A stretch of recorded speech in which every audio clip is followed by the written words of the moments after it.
السلام علیکم لسنرز، آج جو میں ناول ریڈ کرنے جا رہی ہوں وہ ہے دیار صبح کے اجالوں میں، جو کہ تحریر ہے نایاب جیلانی کی۔ چلیے شروع کرتے ہیں اس کی قسط نمبر 7۔ پھر واقعی ہادی بدل گیا تھا۔ اس کی پہلے والی گمشدہ چونچالی واپس آ گئی تھی، جو کہ یہ چونچالی طنز کے ورق میں لپٹی ہوا کرتی تھی، جسے محض اسما ہی محسوس کر سکتی تھی۔ اماں اور بلند دیوی تو لطف اندوز ہو کر بے حال ہوتی رہتی۔ اماں بہت خوش تھیں، ان کا پرانا ہادی لوٹ آیا تھا، لیکن وہ یہ نہیں جانتی تھیں کہ ان کا ہادی کس سازش کے تحت لوٹا ہے۔ بہرحال جو بھی تھا، ایک مرتبہ پھر کافی عرصے بعد گھر کی فضا خوشگوار ہو گئی تھی۔ یوں لگتا تھا جیسے ہادی نے اپنی موجودہ زندگی سے سمجھوتا کر لیا ہے۔ اس کی اس تبدیلی کی رپورٹ مانسہرہ، ترکی اور کہوٹہ تک پہنچا دی گئی تھی، تو فردن فردن اس کے دونوں بھائیوں، دونوں بھابھیوں اور دونوں بہنوں کی کال آنا شروع ہو گئی تھی۔ وہ سب اسے نئی زندگی کے آغاز کی مبارکباد دے رہے تھے، بہت خوش ہو رہے تھے اور اس کے عقل مندانہ فیصلے کو سراہ رہے تھے۔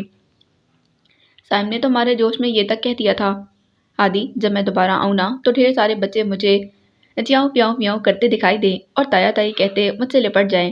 سائم کی فرمائش پر ہادی دانت پیس کر بمشکل مسکرا کر پوچھ رہا تھا، یعنی ایک سال میں تم مجھ سے کتنے بچوں کی ڈیمانڈ کرتے ہو؟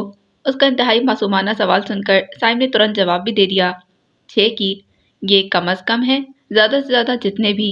وہ ہنس ہنس کر اپنی فرمائش نوٹ کروا رہا تھا۔ سائم بچوں کے لیے اتنا ہی ٹچی تھا کیونکہ وہ خود اس نعمت سے محروم تھا۔ تم نے ہمیں جانور تو نہیں سمجھ رکھا؟ ہادی نے دل ہی دل میں اسے موٹی سی گالی دے کر بظاہر ہنس کر مدھم آواز میں کہا۔ اس کا لہجہ دھیما پڑ گیا۔ ہمیں سے مراد یعنی اسما اور وہ خود تھا۔ اسما کو جیسے غش آنے لگا۔ وہ اپنے فرشی بستر پر محو استراحت تھی اور ہادی پورے بیڈ پر پھیل کر بھائیوں سے گپ شپ انجوائے کر رہا تھا۔ اس کی گفتگو سے اسما کو اندازہ ہو رہا تھا ان کے درمیان کیا باتیں چل رہی تھیں۔ وہ مارے خوت اور شرم سے جھنجھلا کر کروٹ بدل چکی تھی۔ بہت بڑا ڈرامے باز ہے یہ، جانے کس منصوبے کے تحت سارے گھر والوں کو منٹوں میں رام کر لیا۔ لگتا ہے یہ کوئی ڈبل گیم کھیلنے لگا ہے، باہر کچھ اور اندر کچھ۔ اس میں بھی بہتری کے آثار ہیں۔ کم از کم میں دوسروں کی نگاہوں میں سوالیہ نشان بننے سے تو بچ جاؤں گی، اور کیا پتا بظاہر مجھے سب کی نگاہوں میں اپنا کر ہادی نے سمجھوتے کی کوئی راہ نکال لی ہو۔ یہ بھی تو ایک خوش آئند عمل ہے۔ مجھے سمجھوتا نما یہ زندگی بھی قبول ہے۔ کم از کم بابا اور عاشر تو مطمئن رہیں گے۔ اسما کی سوچیں منفی ہونے سے پہلے ہی مثبت سمت میں بہنے لگی تھی۔ مان ہادی کی آواز نے اسے پھر سے اپنی طرف متوجہ کر لیا۔ میں تمہاری خواہش پر غور و فکر کرتا ہوں۔ تم میرے آنے والے بچوں کے اخراجات کا بار اٹھا لو، کیونکہ بابا تو مجھے تنخواہ دیتے ہیں، اس کی تو میں چوسنی اور فیڈر آئیں گے، باقی دودھ، ڈائپر، سیریل وغیرہ کا خرچہ کہاں سے لاؤں گا؟ ہادی نے اتنے غمزدہ متفکر انداز میں بات کی تھی جیسے واقعی وہ اسی غم میں گھلتا جا رہا تھا کہ اخراجات بڑھ گئے تو کہاں سے خرچہ پورا ہوگا۔ تو غم نہ کھا، تیرے آدھے بچوں کا میں خرچہ اٹھاؤں گا، آدھے بچوں کا فدا اٹھا لے گا، آدھے بچوں کو بابا کے کھاتے میں ڈال دیں گے، اور جو باقی بچے ان میں سے سائم اس کی پریشانی اور تفکر کو جان کر فوراً سینہ تان کے میدان میں کود پڑا تھا۔ پھر اس کے مشورے کو سن کر ہادی اش اش اڑ اٹھا، اور جو باقی بچے ان کو یتیم خانے میں چھوڑائیں گے، ہے نا؟ بے غیرت، ذرا حیا نہ آئے گی تجھے؟ میرے معصوم نونہالوں کو میری زندگی میں ہی یتیم خانوں میں دھکے کھانا پڑیں گے۔ تف ہے تم دونوں پر جو بڑے چچاؤں کے نام پر دھبا ہوں گے۔ ارے تم کہو ہم جو باقی بچے انہیں بھی آپس میں بانٹ لیں گے۔ ہادی نے اسے بری طرح سے گھڑکا تو وہ اسے غیرت دلاتا تپ اٹھا تھا، کمینے، ایک آدمی نہیں پال سکو گے؟ نہیں نہیں، ہمیں مزید پر بھی غور و فکر کرنا ہوگا۔ ہادی کے الفاظ اسما کو مارے شرم اور غصے کے تپانے کے لیے کافی تھے۔ مسئلہ یہ تھا کہ وہ سوتی بن کر پڑی تھی، بیچ میں بول نہیں سکتی تھی، ورنہ ہادی کو مزہ چکھا دیتی۔ اللہ اللہ کر کے فون بند ہوا تو ہادی نے موبائل اٹھا کر صوفے پر اچھال دیا۔ اسما کے کانوں میں واضح آواز پہنچی تھی، پھر وہ زیر لب بڑبڑاتا اپنا غصہ نکالتا رہا، سائم تو ترکی جا کر عزت سے بیاہ کے بھی کھوتا ہی رہا۔ آفرین ہے تیرے کھوتے دماغ پر، بچوں کے بارے میں اتنی لمبی فرمائشی لسٹ لکھوا دی، یہاں پر ایک بھی سوچنا محال ہے۔ لا حول ولا قوت۔ ہادی نے کلس کر تکیہ درست کیا تو اچانک محتاط انداز میں ہلتی ہوئی اسما پر نگاہ پڑی تھی۔ وہ لمحہ بھر کے لیے ٹھٹک گیا۔ کچھ دیر قبل سائم سے بات کرتے ہوئے وہ اس کی موجودگی کو قطعاً فراموش کر چکا تھا۔ اب جو نظر پڑی تو خیال آیا، پھر وہ کچھ سوچ کر بستر سے اتر کر نیچے آیا تھا۔ ننگے پاؤں دبے قدموں چلتا وہ اسما کے قریب دوزانوں بیٹھ گیا تھا۔ اسما اسے غیر متوقع اپنے قریب آتا دیکھ کر اندر ہی اندر ہڑبڑائی تھی، تاہم اس نے ظاہر نہیں ہونے دیا کہ وہ جاگ رہی ہے۔ کچھ دیر تک ہادی وہیں بیٹھا رہا، پھر اس نے اسما کی آنکھوں کے سامنے اپنا ہاتھ لہرایا۔ اسے تھوڑا شک سا پڑا تو موبائل اٹھا کر اس کی ٹارچ آن کر لی۔ اب ٹارچ کی روشنی سیدھی اسما کے چہرے پر پڑ رہی تھی، اس سے مزید اداکاری محال ہو گئی۔ ہادی بھی اس کی لرزتی پلکوں کی جنبش پا گیا تھا۔ وہ گہری سانس کھینچتا پیچھے ہٹا تو اسما نے پٹ سے آنکھیں کھول کر اس پر چڑھائی کر دی۔ یہ کیا بدتمیزی تھی؟ کون سی؟ وہ بیڈ کے کنارے پر ٹک کر ٹانگیں نیچے لٹکا کر بیٹھ گیا۔ اسما کو جاگتا پا کر اسے اپنی کچھ دیر قبل کی گفتگو پر خجالت ہو رہی تھی، اس لیے اس کا لہجہ دھیما تھا۔ یہ منہ پر ٹارچ مار کے ایکس رے کرنے کی؟ اسما نے تنک کر پوچھا تو وہ آئی بائی کرنے لگا۔ تم نے کوئی سپنا دیکھا ہوگا، سپنوں میں بھی تمہیں میں ہی دکھائی دیتا ہوں نا، تمہارے قریب بیٹھا ہوا تمہارا اپنی آنکھوں سے ایکس رے کرتا۔ اس نے سنبھل کر مذاق اڑانے والے انداز میں کہا۔ اسما اس کے مسکرانے پر تاؤ کھا کر رہ گئی۔ مجھے چکمہ دینے کی ضرورت نہیں، وہ بگڑ کر بولی۔ تمہیں کوئی چکمہ دے سکتا ہے؟ تم تو خود میٹر گھما کر رکھ دیتی ہو۔ اس کا انداز گہرا اور کاٹ دار قسم کا تھا۔ جس دن اصل میں آپ کا میٹر گھمایا اس دن آپ کو پتہ چل جائے گا، ابھی میں آپ کا لحاظ کر رہی ہوں۔ اسما کا انداز دھمکانے والا تھا۔ ہادی کا غصہ اود آیا۔ تم نے جو تو چلانی ہے نا، چلا کر دکھاؤ۔ میری توپوں کا رخ بھی برداشت نہیں کر پائیں گے، کجا کہ اگر چلا دی تو۔ وہ معنی خیزی سے بولی تو ہادی استہزائیہ مسکرا دیا تھا۔ یہ دھمکیاں کسی اور کو دینا۔ اس نے ناک پر سے جیسے مکھی اڑائی تھی، پھر کچھ خیال آنے پر بولا، یہ جو تم سپنوں میں مجھے قریب بیٹھا دیکھ رہی ہو، اسے باز آ جاؤ۔ اب وہ جان کر ثابت کرنے پر تلا تھا کہ وہ اسما کے قریب بیٹھنے کا گناہ کرنے والا نہیں۔ دوسرے معنی میں اسما کو یقین دلانا چاہتا تھا کہ اس نے یہ حرکت نہیں کی۔ آپ بھی میرے منہ پر موبائل کی روشنی مار کر یہ دیکھنے سے باز آ جائیں کہ میں سو رہی ہوں یا جاگ رہی ہوں۔ اس کے ترنت جواب نے ہادی کو لمحہ بھر کے لیے گڑبڑا دیا تھا۔ اور تم میری اماں کی باتیں چپ چپ کر سننے سے پرہیز کرو۔ ہادی نے بھی چند دن قبل والا واقعہ دہرا دیا تھا، جب اسما نے اماں اور ہادی کی گفتگو باہر کھڑے ہو کر غیر دانستہ اور کچھ دانستہ سن لی تھی۔ اسما کے چہرے کا رنگ واضح طور پر بدلا تھا۔ ہادی فاتحانہ انداز میں مسکراتا اسے لاجواب کر گیا تھا اور دوبارہ اپنے گرم بستر میں گم ہو گیا، جبکہ اسما کی پوری رات دوبارہ آنکھ نہ لگ پائی تھی۔ ہادی کا مزاج ایسا ہی تھا، دھوپ چھاؤں سا، تاہم دونوں نے سمجھوتے کے آخری ایگریمنٹ پر سائن کر لیا تھا۔ گو کہ ہادی نے اسے بھی قبول نہیں کیا تھا، پھر بھی زندگی کی گاڑی کو دونوں نے ہی گھسیٹنا شروع کر دیا تھا۔ اسما پوری ذمہ داری کے ساتھ اماں بابا اور ہادی کی ضروریات کا خیال رکھ رہی تھی، ان کے لیے اچھے سے اچھا کھانا پکاتی، گھر کی تزئین اور آرائش کا دھیان رکھتی۔ پھلن دیوی کا آدھا بوجھ اسما نے خود اٹھا لیا تھا۔ گھر کی چمک دمک اور رونق لوٹ آئی تھی۔ عرصے بعد گھر ایک گرہستن کی وجہ سے بھی پھر اصلی صورت میں لوٹ آیا تھا۔ ہادی اور اسما کی تکرار اور منہ ماری بھی روزانہ کا معمول تھی۔ دونوں اپنی اپنی بھڑاس اچھی طرح سے نکال کر کمرے سے باہر ایک محبت کرنے والے میاں بیوی کا رول پلے کرنے لگتے تھے، اور ان کوششوں میں دونوں کا برابر ہاتھ تھا۔ ہادی اپنی طرف سے اماں بابا کو پھر بھرپور طور پر مطمئن کر رہا تھا، دوسری طرف اسما بھی اپنے حسن عمل سے سب بہترین ہونے کا سگنل دیتی۔ اس صبح کچن میں ناشتہ بنا رہی تھی جب ہادی کی اونچی پکار پر پھلن دیوی کے ہاتھ سے اچار کی بوتل گری اور اسما کے ہاتھ سے آٹے کا پیڑا۔ الہی خیر! پھلن دیوی نے سینے پر 2 ہتھڑ مار کر ماری گھبراہٹ میں ٹوٹی بوتل کی کرچیاں اٹھائیں تو ایک مرتبہ پھر اندر سے ہادی کی اونچی پکار سنائی دی، دیوی جی کیا کر دیا؟ اللہ کر آپ کا ککھ نہ رہے آپ پر، یہ موٹاپا روز بروز چڑھے، آپ سے چلنا تو کیا ہلنا بھی دشوار ہو، اللہ کرے دلدار خان کسی اور سے دل لگا لے، خان کی یادداشت لوٹ آئے اور وہ آپ کی محبت سے انکاری ہو جائے۔ ہادی کی لمبی غراہٹ نما تقریر پر اسما نے دہل کر پھلن دیوی کو مخاطب کیا، کیا کرائی ہو پھلن دیوی؟ بچنے کے آثار نہیں لگتے۔ اسما کے پوچھنے کی دیر تھی کہ دیوی جی نے پھر سے سینے پر ہتھڑ مارا۔ اسے بہت کچھ یاد آ گیا۔ وہ ہادی کا تیسرا نہیں، چوتھا نہیں، 8واں نیا موبائل مشین میں دھو چکی تھی۔ اوئی میں کرمو چلی مر گئی۔ اس نے اپنا ماتھا بھی پیٹ ڈالا تھا، لیکن اس کی کرہ سینے میں دبی رہ گئی۔ اندر سے ایک مرتبہ پھر غراتی ہوئی آواز وہاں تک آئی تھی، دیوی جی اپنا انجام سوچ رکھو، آج میرے ہاتھوں سے سلامت نہیں بچو گی، تمہارے پاس پورے 5 سیکنڈ کا وقت موجود ہے، سوچنے میں لمحہ بھی مت لگاؤ، تم کون سی قسم کا انتخاب کرتی ہو مرنے کے لیے؟ آپشن میرے پاس بہت ہے، تمہیں گلے میں پھندا ڈلوانا ہے، نیلا طوطا کھانا ہے، یا چھت سے تمہیں دھکا دیا جائے، اس میں بچنے کے چانسز بھی بے شمار ہیں، اس کو رہنے دو، میں تمہیں ایک ہی جھٹکے میں اوپر پہنچا دوں گا، جس طرح تم ایک ہی جھٹکے میں میرے اتنے بڑے بڑے نقصان کر چکی ہو۔ اگرچہ یہ زہر کا گھونٹ ہے، پر مجھے دلدار خان کی زندگی تمہارے عطاب سے بچانے کی خاطر بھرنا پڑے گا دیوی جی، آج تمہیں میرے ہاتھوں مرنا ہی پڑے گا۔ ہادی کی آواز لمحہ بلمحہ قریب آتی جا رہی تھی، اور ایسے میں پھلن دیوی بھی لمحہ بلمحہ گیلری، لاؤنج، برآمدے اور صحن سے باہر نکلتی جا رہی تھی۔ جب تک ہادی خون خوار تیور لیے کچن میں داخل ہوا، پھلن دیوی اپنے کوارٹر میں جا کر بند ہو چکی تھی۔ کہاں ہے وہ 40 من کی ہیروئن، خوراک کی دشمن، روٹیوں کی ویرن، بوٹیوں کی عاشق، آج میں اسے زندہ نہیں چھوڑوں گا۔ ہادی کے تیور دیکھ کر اسما کو احساس ہو گیا کہ پھلن دیوی ایک مرتبہ پھر کوئی عظیم گڑبڑ کر چکی ہے۔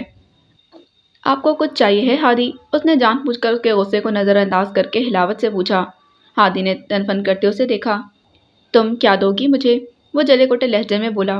وہ متواتر پھلن دیوی کو تلاش کر رہا تھا، لیکن پھلن دیوی کوئی سوئی تو تھی نہیں جو نظر نہ آتی۔ وہ کچن میں کہیں بھی نہیں تھی۔ میں وہ سب کچھ دے سکتی ہوں جو میرے دائرہ اختیار میں ہے۔ اسما کا لہجہ پرنم اور بوجھل ہو گیا۔ آپ مانگ کر تو دیکھیں۔ اس کا دل بھی بوجھل ہو گیا، لبالب بھر گیا۔ ہادی نے حت المقدور اسے گھورنا چاہا، پھر انداز اور لہجہ بدل کر نرم ہو گیا۔ اسی نرمی اور ملائمت سے اس نے عجیب انداز میں اسما سے کہا، ہوئی خوشیاں، میری سب چوری ہوئی خوشیاں لوٹا سکتی ہو جو تم نے چرا لی ہیں۔ ہادی کے الفاظ اسما کے دل کو ترازو کر گئے تھے۔ وہ لمحوں میں ڈھہ سی گئی۔ ہر روز جو نئی امنگیں اور ہمتیں مجتمع کر کے نئی دن کا آغاز کرنے کی کوشش کرتی، ہادی کے صرف ایک ہی وار میں ہر کوشش، ہر امنگ، ہر امید کا کانچ ٹوٹ کر بکھر جاتا۔ تب اسما بے بس ہو جاتی، لاچار ہو جاتی، بے قابو ہو کر اپنا ضبط کھو دیتی تھی۔ وہ ہادی کو کیسے بتاتی، کس طرح سے وضاحت دیتی؟ اگر وہ حقیقت کھول بھی دیتی تو کیا گارنٹی تھی؟ ہادی سب کچھ رفع دفع کر دیتا۔ اس نے لازماً انتقام لینے کے لیے گلناز تک پہنچنا تھا اور پھر سب کچھ بکھیر کر تباہ ہو جاتا۔ بغیر دستک دیے کمرے میں داخل ہونا ہادی کا معمول تھا۔ وہ مرضی سے آتا، مرضی سے جاتا۔ اپنا کمرہ تھا سو اجازت کی کیا بات تھی؟ اس دن وہ اپنی ہی جھونک میں گنگناتا کمرے میں داخل ہوا تو اسما بھی اسی پل نہا کر واش روم سے باہر آئی تھی۔ اس نے بالوں کے نیچے تولیہ پھیلا رکھا تھا اور اس کے لمبے لمبے لچھے دار گھنگریالے بال پوری پشت پر بکھر کر عجیب پیچ و خم میں الجھا رہے تھے۔ وہ اپنے ہی دھیان میں بے نیازی سے ڈریسنگ تک آئی تھی، پھر اس نے تولیہ ہٹا کر بالوں کو جھٹکنا شروع کر دیا۔ اس کا متناسب بھرا بھرا سراپا ہادی کو بوکھلانے، ہڑبڑانے اور گھبرانے پر مجبور کر چکا تھا۔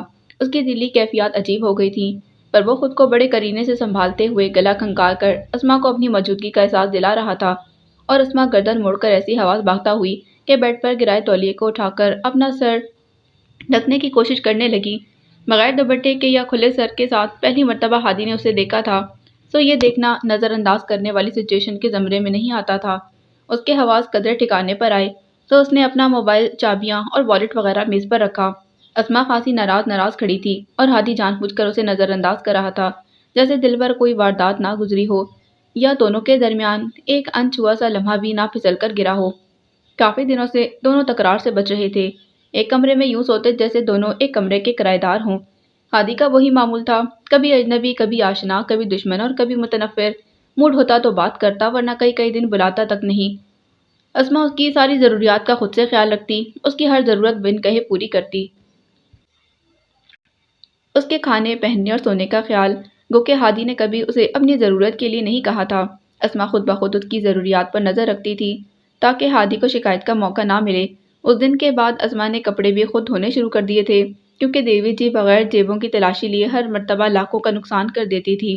موبائل، پیسے، چابیاں، کاغذ، کچھ بھی ہوتا، مشین کے چکر میں دھل دھلا کر اپنی اصلیت کھو دیتا تھا۔ بابا اور اماں کے سمجھانے پر اسما کو آنے والے اچھے دنوں کی بڑی امید تھی۔ اسی لگن میں وہ ہادی کا ہر برا رویہ سہ جاتی تھی، ہر زہریلی بات کو پی لیتی، ہر زخم کو برداشت کر لیتی۔ وہ ہادی کی خدمت گزاری میں اپنا من، تن، دھن لٹا رہی تھی، صرف اس امید پہ کہ اماں بابا کی ساری کہی باتیں ایک دن سچ ہو جائیں گی۔ ہادی اسے اپنا لے گا، اپنی بیوی کی جگہ دے گا، اپنے دل کے کونے میں اسے ٹھکانہ فراہم کر دے گا۔ ایک دن سارے خواب، سارے خیال سچ ہو جائیں گے اور ہادی کو یقین آ جائے گا جو کچھ بھی اس کے ساتھ انسانیت سوچ چال چلی گئی تھی، اس میں اسما کا کوئی قصور نہیں تھا۔ آئینے میں اسے اپنے حسن جہاں سوز کو دیکھ دیکھ کر دل بھر گیا تھا۔ تو ایک کپ چائے کا سوال ہے، اگر نہ بھرا تو چائے بنانے کے بعد بقیہ ماندہ شغل پورا کر لینا، یعنی اگلی قسط میں۔ اسما اپنے ہی خیالوں میں گم تھی جب ہادی نے گلا کھنگال کر اسے اپنی جانب متوجہ کیا اور اپنے اصلی صاف گو، برجستہ اور شفاف انداز میں کہا۔ ہادی کے احساس دلانے پر اسما پر گڑوں پانی پڑ گیا۔ وہ آئینے کے سامنے سے ہٹ گئی تھی، پھر منہ ہی منہ میں بڑبڑاتے ہوئے اپنا دوپٹہ اوڑھنے لگی۔ بال سمیٹ چکے تھے اور ہادی کے انداز بھی بدل چکے تھے۔ یہ تم منہ ہی منہ میں مجھے کوسنے اور گالیاں کیوں دیتی ہو؟ چائے نہیں بنانی تو نہ بناؤ، گالیاں تو مت دو۔ کوئی بات نہیں، دیوی جی کے ہاتھ کا جو شاندار پی لوں گا، لیکن تم سے گالی نہیں سنوں گا، ہادی نے ٹھٹک کر کہا تو اسما کا اس الزام پر دماغ گھوم اٹھا۔ میں نے کب آپ اعلیٰ حضرت کی شان میں گستاخی کی ہے؟ وہ انتہائی خفگی سے پوچھ رہی تھی۔ ہادی نے اس کی بڑبڑاہٹ کا نکتہ اٹھایا۔ ساتھ موبائل بھی بے شغل جاری رکھا۔ میں نے محسوس کیا ہے، شان بے نیازی سے کہا گیا۔ اسما کی آنکھوں میں استہزاء اتر آیا تھا۔ اچھا، تو جناب جی بھی کچھ محسوس کرنے لگے ہیں۔ اس کا انداز گہرا کاٹدار اور طنزیہ تھا۔ ہادی موبائل پر ٹک ٹک کرتا پوری جان سے اسما کی طرف متوجہ ہو گیا۔ کیوں جناب جی انسان نہیں ہیں، فولاد ہیں، روبوٹ ہیں، پتھر کے ہیں، کوئی جذبات اور کوئی احساسات نہیں رکھتے؟ ہادی لمحوں میں سنجیدہ ہو گیا، پھر اس نے باہر نکلتی اسما کو روک لیا۔ وہ اسے جواب لیے بغیر جان بخشی کرنے والا نہیں تھا۔ مجھے کیا پتا؟ وہ ہادی کے روکنے پر رک گئی تھی، پھر کندھے اچکا کر بولی۔ ہادی کے تاثرات بدل چکے تھے۔ اس نے اپنا موبائل ہاتھ سے رکھ دیا۔ اب وہ بڑی گہری نظروں سے اسما کو دیکھ رہا تھا، ایسی نظر جس میں واضح طور پر تپش تھی۔ اسما کو اپنے گال جلتے محسوس ہوئے۔ تو کیا تم پتہ لگوانا چاہتی ہو؟ مان ہادی کی آواز نرم ہوتی ہوتی بوجھل سی ہو گئی۔ وہ بیچ کا فاصلہ مٹاتا اس کے قریب آ گیا، اتنا قریب کہ اس کی گرم سانسوں کی تپش اسما کے گالوں اور پیشانی کو جھلسا رہی تھی۔ اسما کا دل سینے کی حدود میں چکرے کھاتا بے قابو سا ہو گیا۔ اسے ہادی کے لب و لہجے میں کچھ الگ اور انہونا محسوس ہو گیا تھا۔ کیا اس کا نصیب اس پر مہربان ہو گیا تھا؟ آپ اس بات کی اجازت دیں گے؟ اسما نے بڑی مشکل کے ساتھ اپنا اعتماد بحال کرتے پوچھا۔ ہادی کو اس کے سوال اور ذہانت نے بے پناہ متاثر کیا۔ اسے امید نہیں تھی کہ براہ راست اس سے یہ سوال کرے گی۔ ہادی کی آنکھوں کی چمک بڑھتی چلی گئی، پھر اس نے اسما کے کندھوں کو دونوں ہاتھوں سے تھام کر بڑی گمبھیر آواز میں کہا، اگر میں کہوں ہاں تو پھر تم کیا کرو گی؟ وہ اس کے گرد حصار بنا کر کھڑا تھا، ارد گرد کے تمام راستے مسدود کر کے، جسے اسما کے لیے راہ فرار کی کوئی گنجائش نہ رکھنا چاہتا ہو، اور اسما ایسے ساکت تھی جیسے سانس بھی لینے کا خیال نہ آ رہا ہو۔ اندر اس کے دل کی دھڑکنوں میں ایک بھونچال، ایک تہلکہ مچا ہوا تھا۔ یہ ہادی اسے آزما رہا تھا یا پھر وہ سچ مچ اپنا دل صاف کر کے اسما کی طرف پلٹنا چاہتا تھا؟ کیا وہ اتنی بلند بخت تھی؟ کیا وہ اتنی خوش نصیب تھی کہ روٹی ہوئی قسمت کی پری نے اس پر اپنے سنہری پر پھیلا دیے تھے؟ یا بھولے ہوئے گھروں کو بھی واپس آ رہے تھے؟ یا جھلستی دھوپ میں بادلوں کے ٹکڑوں نے سایہ کر دیا تھا؟ یا اندھیروں نے چھٹ کر اجالا کر دیا تھا؟ یا پھر بہاروں نے واپسی کے سفر کا قصد کر لیا تھا؟ اسما کی کپکپاتی تھرکتی پلکوں کے کناروں میں نمی اٹکنے لگی۔ اس کی آواز جھرجھرانے لگی۔ اس پر قیامت کی گھڑی آنے لگی۔ تم جواب دے سکتی ہو؟ وہ معنی خیزی سے سابقہ گمبھیر لہجے میں اس کے اعتماد کی بنیادوں کو ہلا گیا تھا۔ اس کو اسما کے اعتماد کی بنیادوں کو ہلانا آتا تھا۔ اسے اسما کو اپنے حصار سے باہر کرنا بھی آتا تھا۔ اسے اسما کا چین اور سکون لوٹنا بھی آتا تھا۔ تو میں ایک اور جیون خدا سے مانگوں گی جسے آپ کے نام کر سکوں۔ اسما کی دھیمی پرنم آواز ہادی کی پوری ہستی ہلا گئی تھی۔ وہ لمحہ بھر کے لیے منجمد رہ گیا۔ وہ اس کے لفظوں پر دم بخود تھا۔ اسے کئی پل لگے تھے خود کو سمجھانے میں، سنبھالنے میں، کچھ بولنے کے قابل کرنے میں۔ یہ اسما نے کیا کہہ دیا تھا؟ ایک کھلتا ہوا سچ، ایک جلتا بجھتا سا آس و نراس میں ڈوبتا اظہار۔ ہادی کے لیے اس کمرے میں کھڑا رہنا محال ہو گیا۔ اسما کا سامنا کرنا دشوار ہو گیا۔ اس کے اندر یکایک شور بڑھنے لگا، آوازیں بڑھنے لگیں، یوں لگ رہا تھا کہ دل اور دماغ کی نگری میں ایک زلزلہ آ گیا ہے۔ کشف کے فون پر فون آ رہے تھے۔ وہ ان دونوں کو مانسہرہ آنے کی دعوت دے رہی تھی۔ اماں چاہتی تھیں کہ ہادی اسی اتوار اسما کو لے کر جائے، لیکن ہادی ٹال مٹول سے کام لے رہا تھا۔ اس دن جو بے اختیاری کی کیفیت اسما پر طاری ہوئی تھی، اور اس نے ایک الہامی کیفیت میں اظہار کو لفظوں کا پیراہن پہنا کر خود کو بے مول کر دیا تھا، تب سے لے کر اب تک وہ ہادی سے کتراتی پھر رہی تھی۔ دونوں کا آمنا بھی کم ہی ہو رہا تھا، لیکن جب بھی موقع ملتا ہادی اسے کچوکے لگانے سے باز نہیں آتا۔ کب تو وہ پہلے بھی نہیں تھا، اب تو اس کے ہاتھ اسما کی کمزوری آ گئی تھی، جس سے فائدہ اٹھا کر وہ اپنے سارے جذبوں کی تسکین کر لیتا۔ گو کہ ان کا رشتہ اب بھی ادھورا تھا۔ وہ نام کی حدود تک میاں بیوی تھے۔ اصل حقیقت کیا تھی یہ کوئی نہیں جانتا تھا۔ باقی سب لوگ بشمول اماں اور بابا کے سب اسی بات پر خوش تھے کہ ہادی اپنی ہٹ دھرمی سے باز آ کر اسما کو اپنا چکا ہے۔ اسما نے کبھی اپنے رویے سے کچھ بھی ظاہر نہیں ہونے دیا تھا، لیکن اس دن ہادی کا موڈ بری طرح سے آف تھا۔ جانے باہر کا غصہ تھا جو اسما بیچاری پر نکال دیا تھا۔ ویسے تو اسے غصہ اگلنے کے لیے کسی بہانے کی ضرورت نہیں ہوتی تھی، لیکن اس دن اسے بہانہ بھی میسر تھا اور موقع بھی۔ فیکٹری کا مال پنجاب سے خرید کر ان کی فیکٹری تک پہنچانے والے کچھ بڑے ڈیلرز کی دعوت تھی۔ بابا نے ہوٹل وغیرہ کے بجائے انہیں گھر میں ہی کھانا کھلانے کا سوچا تھا۔ اس ضمن میں اسما نے خاصی تیاری بھی کر لی تھی۔ جب وہ ایک ساتھ ایک ڈشز سے نمبرد آزما تھی، تب پھولن دیوی نے اسما کو آ کر ہادی کا پیغام دیا۔ بھائی جان فرما رہے ہیں 3 کپ بڑھیا والی چائے بنا کر ساتھ کچھ لوازمات کے بیٹھک میں پہنچا دیں۔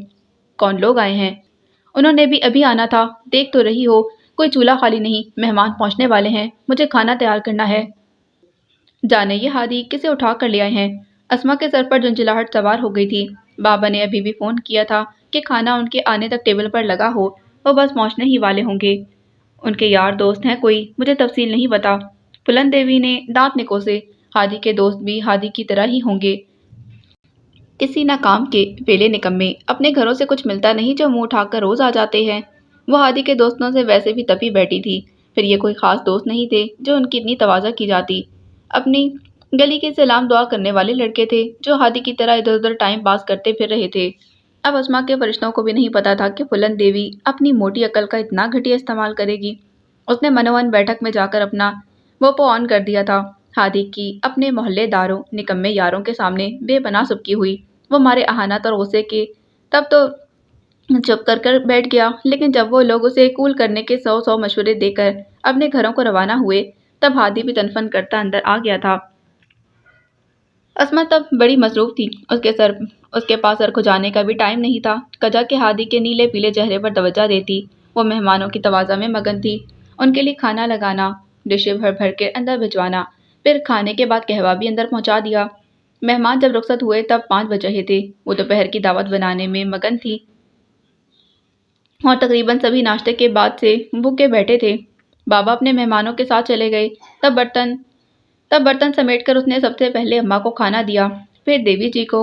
اگر پتا ہوتا کہ یہ ہادی کے سامنے اس کا پیغام نشر کر کے آئی تھی تو آج کم از کم اسما اسے بطور سزا کے کھانا ہرگز نہ دیتی۔ وہ تو معاملہ تب کھلا جب اماں نے ہادی کو کھانے کے لیے آواز دی۔ وہ اپنے کمرے میں سارے تاثرات محفوظ کر کے بیٹھا تھا۔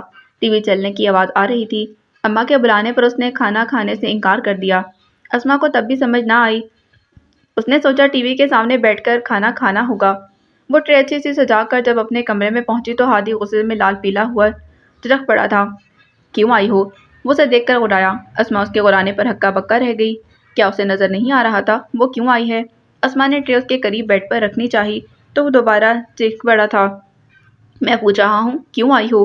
آپ کے لیے کھانا لائی ہوں۔ کیا نظر نہیں آ رہا؟ اسما نے رسانیت سے کہا۔ ہادی کے بے وقت غصے کی وجہ اس کی سمجھ سے بالا تر تھی۔ مجھے نہیں کھانا، واپس لے جاؤ، وہ تلخی سے سابقہ انداز میں بولا۔ اسما کو بلا کی حیرت ہوئی۔ ناشتے کے بعد سے کچھ نہیں کھایا؟ کیا اب بھی بھوک نہیں ہے؟ طبیعت تو ٹھیک ہے نا؟ اسما کا اتنا پوچھنا عذاب ہو گیا۔ ہادی نے ریموٹ اٹھا کر صوفے پر دے مارا۔ ناشتے کے بعد سے اب تمہیں خیال آیا ہے؟ اس کا انداز کاٹ دار تھا۔ میں مہمانوں کے لیے کھانا بنا رہی تھی اور گھر والے مہمانوں کے جانے کے بعد۔ اسما وضاحت دینا چاہ رہی تھی جب اس نے اسما کی بات بیچ میں اچک لی تھی۔ تو جاؤ، جا کر مہمانوں کی خاطرداریاں کرو۔ اس کا انداز زہر خون تھا۔ مہمان تو چلے گئے ہیں۔ اسما روحان سی ہو کر بیٹھ گئی۔ تو تم بھی جاؤ، میری نظروں سے ہٹو۔ وہ ایک دم دھاڑا تھا جسے اسما کے بیٹھنے پر زیادہ غصہ آیا ہو۔ آخر آپ کو کیا ہوا ہے؟ اسما رو دینے کو تھی۔ وہ جتنا بھی غصہ کرتا تھا اشتعال اگلتا تھا، کم از کم اس طرح سے پیش نہیں آتا تھا۔ اسما کچھ دیر کے لیے سوچتی رہی، خود پر قابو پاتی رہی، اس کے غصے کی وجہ تلاش کرتی رہی۔ پاگل کتے نے کاٹ لیا ہے مجھے، ہادی نے جھلبلا کر جواب دیا۔ پھر تو انجیکشن لگوانے چاہیے، یہاں گھر میں کیا کر رہے ہیں؟ اسما کے الفاظ پر ہادی کا ٹیمپر اور بھی لوز ہو گیا۔ اس نے آؤ دیکھا نہ تاؤ ٹرے اٹھا کر اسی کی طرف دے ماری۔ کئی طرح کے سالن اور گرم گرم لوازمات اسما کی طرف اچھلتے ہوئے اس کے ہاتھ اور پاؤں بری طرح سے جلا گئے تھے۔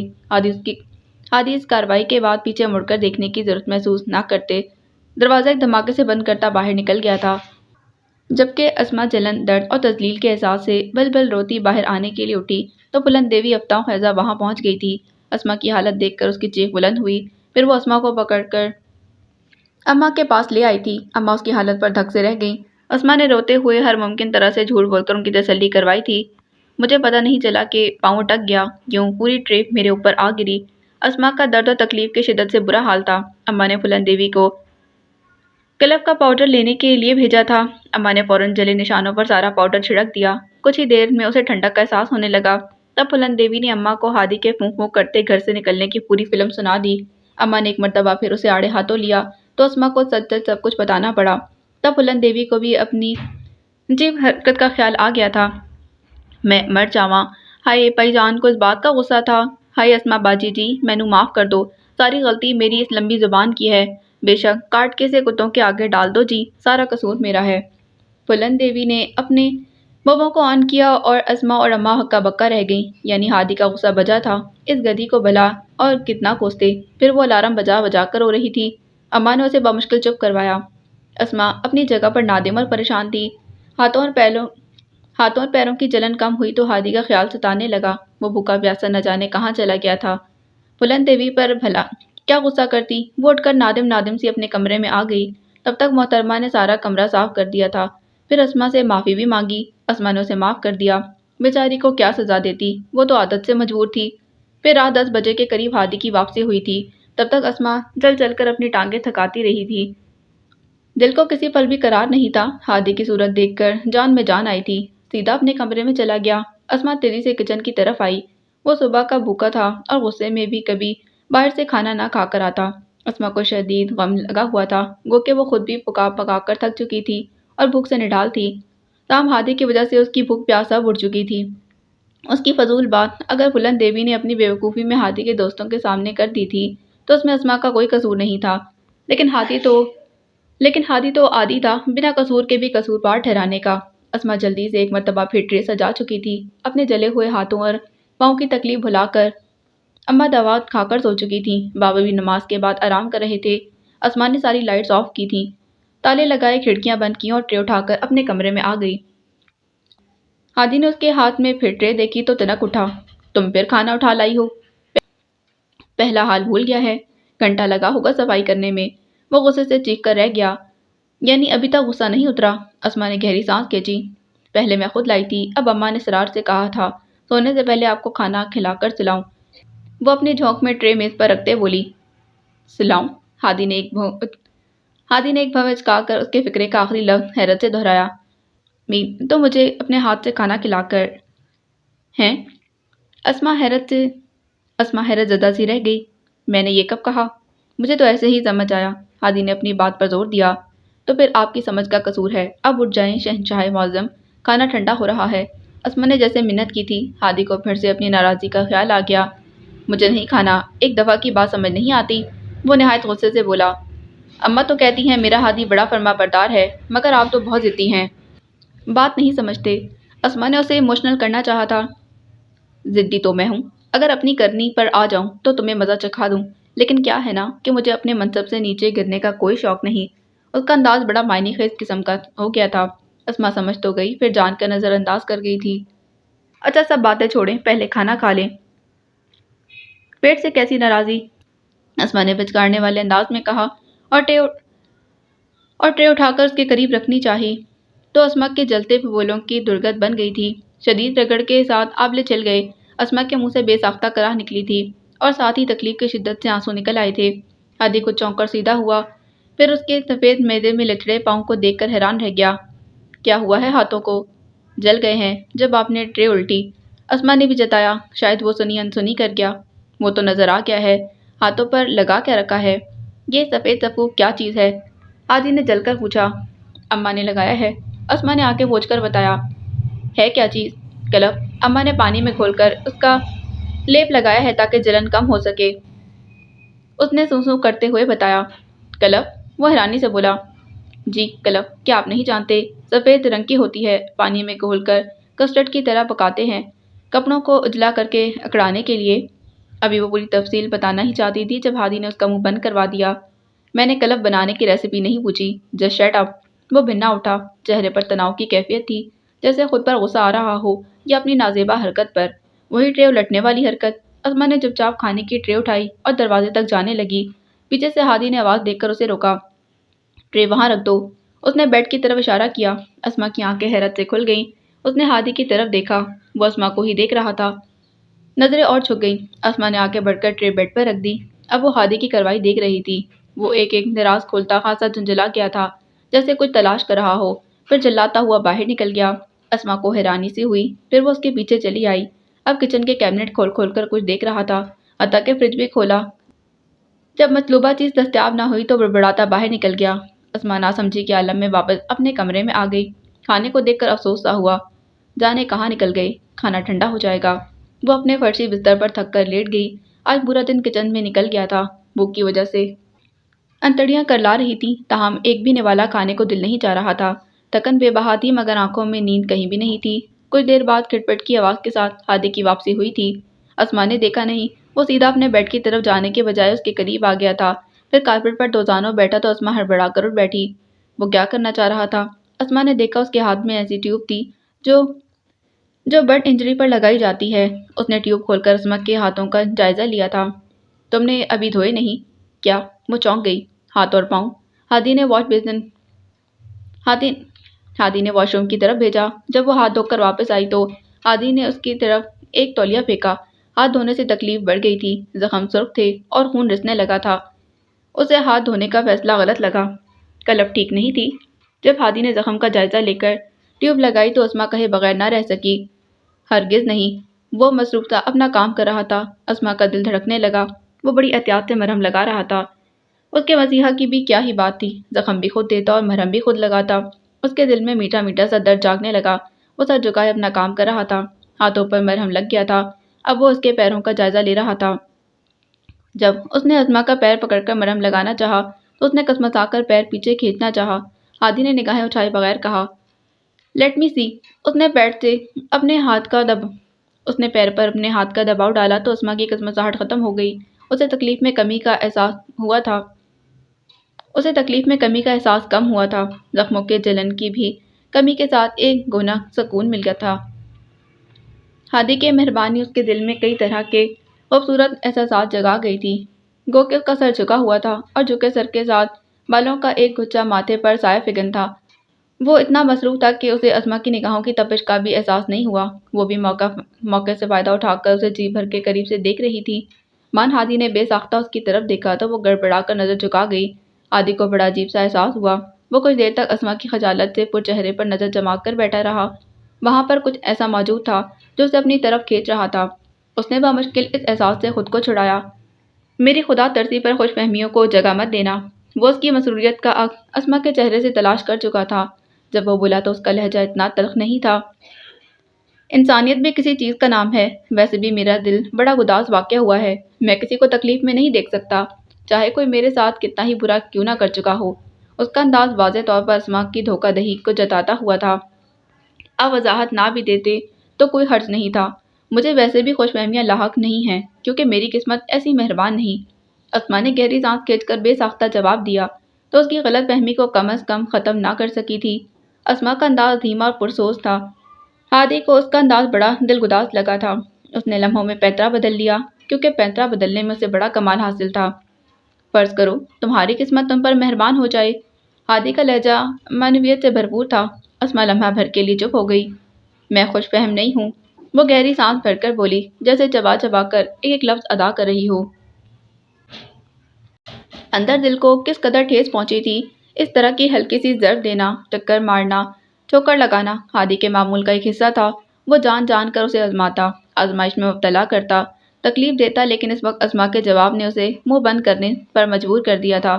وہ تلملاتا اپنے بستر پر جا بیٹھا۔ تبھی اس کے کھانے پر نظر پڑی جو ابھی تک جوں کا توں رکھا تھا۔ باہر کے ماحول پر ہلکے شور کا راج پاٹ تھا۔ کھڑکیوں کے سامنے پردے ہلے تو اندازہ ہوا کہ باہر شاید ہوا چل رہی ہے اور ہوا کی شدت میں خاصی جا رہی تھی۔ کھڑکیوں کے شیشے بج رہے تھے۔ کچھ ہی دیر بعد بوندوں کی ٹپ ٹپ کا شور سنائی دیا۔ یوں لگ رہا تھا جیسے باہر بارش ہو رہی ہو۔ اسما کی کروٹ پر ہادی نے ذرا آگے ہو کر دیکھا۔ وہ اٹھ کر کھڑکیاں بند کرنا چاہ رہی تھی۔ ہادی اسے اٹھتے دیکھ کر کھڑا ہو گیا۔ پھر اس نے خود کھڑکیاں وغیرہ بند کر کے پردے برابر کر دیے۔ باہر جا کر لاؤنج اور کچن کی کھڑکیاں بھی چیک کر آیا۔ پھر جب وہ بستر پر بیٹھ کر کھانا کھانے لگا تو اسما کو بولنا پڑا، اب تک تو ٹھنڈا ہو چکا ہے، کیا گرم کر کے لاؤں؟ ٹھیک ہے، ضرورت نہیں۔ اس نے ٹرے سامنے کر لی تھی۔ پھر وہ کھانے میں مگن ہو گیا۔ چند پل بعد اسے کچھ احساس ہوا تو اسما کی طرف دیکھا۔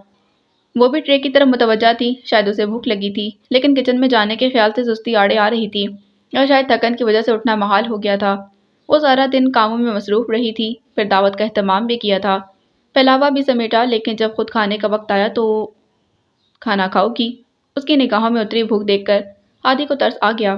اسما اس کی آفر پر چونک گئی۔ بھوک لگ رہی ہے لیکن اس وقت کچن میں جانے کا بالکل بھی دل نہیں۔ صبح دیکھ لوں گی، اس نے بڑی بے پرواہی سے جواب دیا۔ میرے ساتھ شیئر کر لو، ہادی نے چند لمحے سوچنے کے بعد کہا۔ اسما پر حیرت کا آسمان آ گرا۔ وہ اتنی حیران ہوئی کہ اپنی جگہ سے ہل بھی نہ سکی۔ یہاں آ جاؤ، اس نے بستر کی طرف اشارہ کیا۔ اسما کو اس کی مہربانی پہ ڈھکوسلا لگی تھی۔ وہ ایک انچ بھی حرکت نہ کر سکی۔ کیا ضرورت تھی؟ ابھی وہ جتا کر بے عزت کر دیتا۔ اس نے اپنی خوش فہمی کا گلا گھونٹ دیا کہ اس کی عادتوں سے اسما اب خوب واقف ہو چکی تھی۔ اسما بے یقینی سے بولی، کیا تمہارے علاوہ بھی کوئی کمرے میں موجود ہے؟ ہادی نے طنزیہ انداز اپنایا۔ جی۔ اس پر حیرتوں کے پہاڑ ٹوٹ پڑے۔ تمہیں سنائی نہیں دیتا؟ وہ چڑ گیا۔ اسما عجیب کشمکش میں مبتلا ہو گئی۔ جائے یا نہ جائے، ہادی کے موڈ کا کیا بھروسہ تھا؟ وہ جاتی تب بھی ناک تک عاجز کر دیتا، نہ جاتی تب بھی چین نہ لینے دیتا۔